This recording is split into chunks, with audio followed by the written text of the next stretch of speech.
Welcome to the newest installment in my series, guys. Welcome to the dark side of New York. Now, I know you guys love the dark side of New Jersey.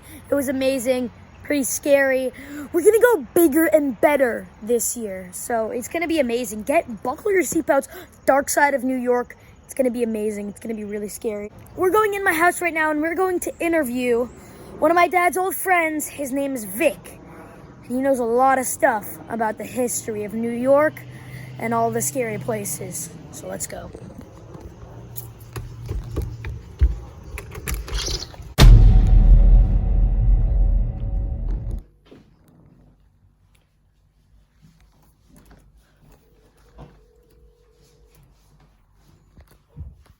Hello, Vic. Yeah.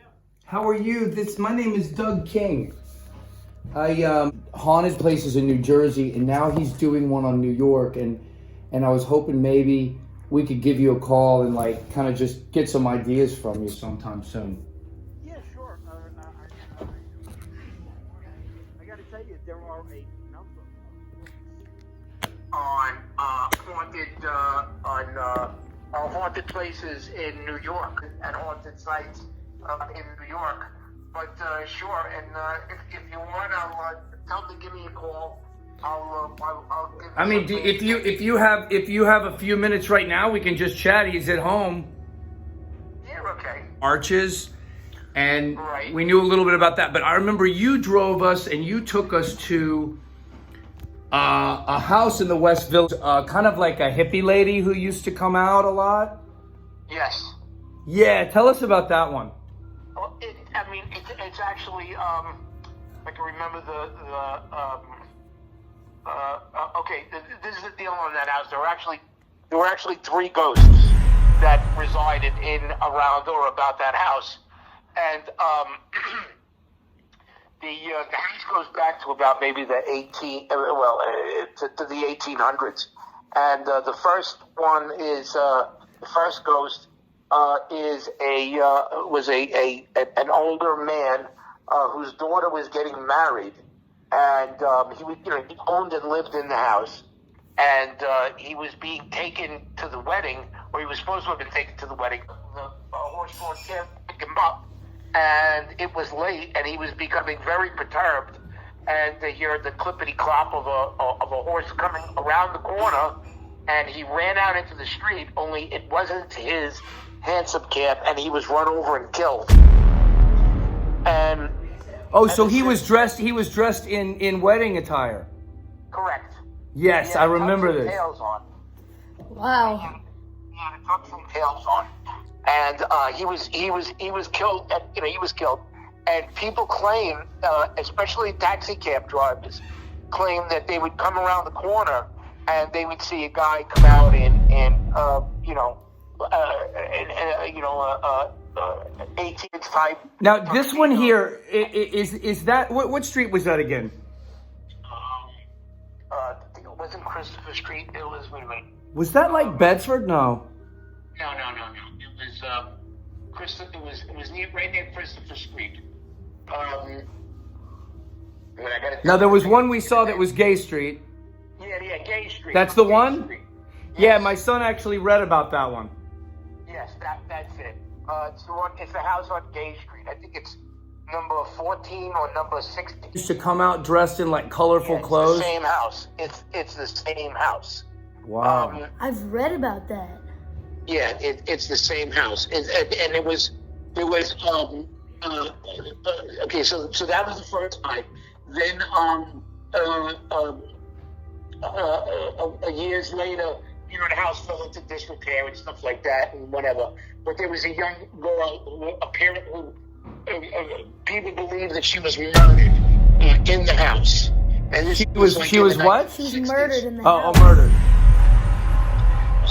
But her body was taken from there and was buried in the basement of an apartment of a tenement building on the Upper West Side in Hell's Kitchen. And people would see this girl dressed in like 60s, sitting on the stoop of the house. And I swear, one night I drove by that house. I was going to pick somebody up at a bar around the corner, and I swore that I saw her sitting on the curb. You And did? then when I looked in the rearview mirror of the car, she was gone. No way. How long Yeah. ago was that? Oh, this is maybe 20 years ago, more than 20 years ago. You know, and but anyway, maybe about 10 years ago, something like that. They were doing some construction on this building. The building, they came across bones. Whoa. And yeah, they called they called in NYPD. The forensic department came in, and the only thing that they could determine was that from the clothing that remained on the body and the body, it was a female, probably in her early to mid 20s.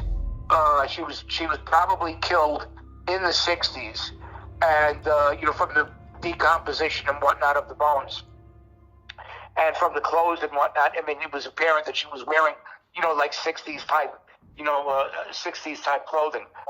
And once that body was discovered and it was buried correctly, the girl disappeared. She was never seen again. Wow, that's what a lot of the movies they show that like the unsettled spirits, they have a reason for being around. Yeah, Now let me ask you. So when we used to get in the car. Well, we were in the car before. We went down there, and you did a lot of places in the village. I think you did Washington Square Park. Right. And then where else would you go? There's also there's the where the Triangle Shirt Factory fire was, which is around the corner.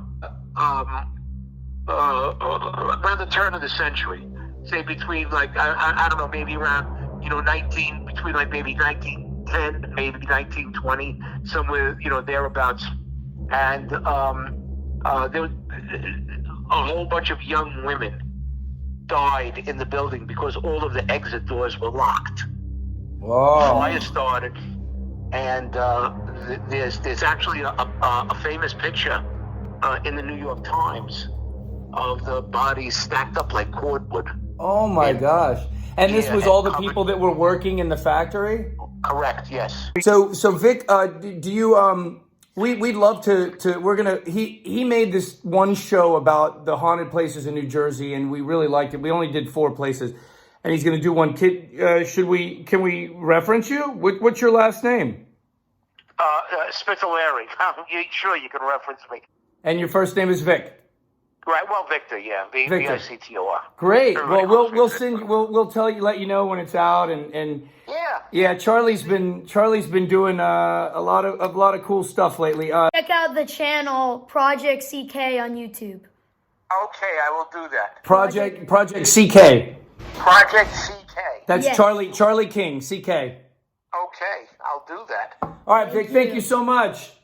Okay, you guys have a great day. All right. You too. You too. Bye. Bye. Thanks. Bye. Okay, so a lot I've taken from that, and I think that it's crazy how many stories are in New York, how many hauntings there are that you just overlook. You can see just a little creepy place on the road that could be haunted. You could see a really cool place, but that could be haunted. Anything around you, you know what could happen. And I think that's really cool that we got to interview Vic, because he taught us a lot of things that we should watch out for in this series. So I hope you guys are excited for the dark side of New York. It's gonna be a roller coaster and a plane crash, and it's gonna be amazing, guys. Just get ready, buckle your seatbelts, and see you in the next part.